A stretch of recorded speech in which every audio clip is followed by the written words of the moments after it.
Bonjour, je m'appelle Johan et je suis formateur en fasciathérapie à l'Institut Lingdao. Alors, dans ce stage de fasciathérapie, le but, ça va être d'apprendre à cibler les organes qui vont être plus ou moins en vide énergétique ou en trop-plein énergétique.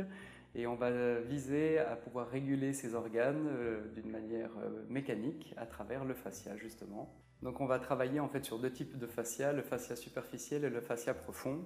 Le fascia superficiel avec certaines techniques directes et le fascia profond avec des techniques indirectes. Donc le fascia en fait au niveau des organes et des muscles et des groupes musculaires ou des groupes d'organes va en fait viser à délier des tensions profondes par rapport à certains tests qu'on va effectuer et puis une symptomatologie.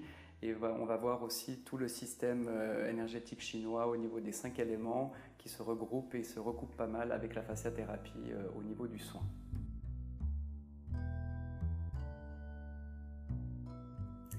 La formation donc, en fasciathérapie se déroule sur 5 jours, donc c'est vraiment une initiation. On ne peut pas bien sûr voir toute la fasciathérapie qui est une formation à temps plein sur 3-4 ans habituellement.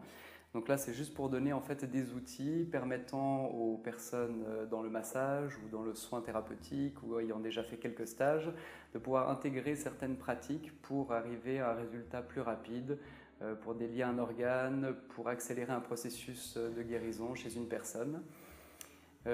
Sur ces 5 jours, on aura bien sûr un appui théorique avec un fascicule et beaucoup de pratiques parce qu'en fait le but sur ces 5 jours, ça va être d'accentuer sur le ressenti de la personne pour repartir en fait avec le meilleur ressenti qu'il soit. Et en fait c'est ça finalement la difficulté dans le fascia, c'est vraiment d'avoir ce côté de toucher juste, qui est très dur et difficile à percevoir. Et après la théorie, les gens vont pouvoir la déployer tout au long de leur formation. Mais on va vraiment axer sur la pratique plus que sur la théorie.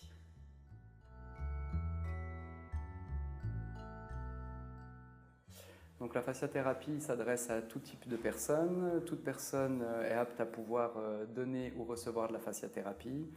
Les seules petites contre-indications, effectivement, sont si on avait vraiment des stades de cancer avancés ou peut-être que le corps, du fait qu'on utilise des forces d'autorégulation de celui-ci, on va arriver en fait à un épuisement trop important au niveau du corps et peut-être que la personne ne pourra pas répondre correctement et puis pourra s'épuiser beaucoup plus rapidement. Donc c'est déconseillé chez ce type de personnes.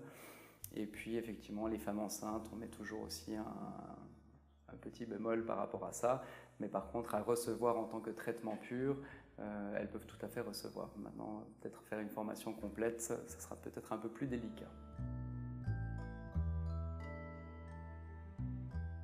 Très bien, donc j'aurai vraiment plaisir à vous rencontrer au sein de l'Institut Lingdao, et puis venez nombreux, plus on est de fous, plus on rit.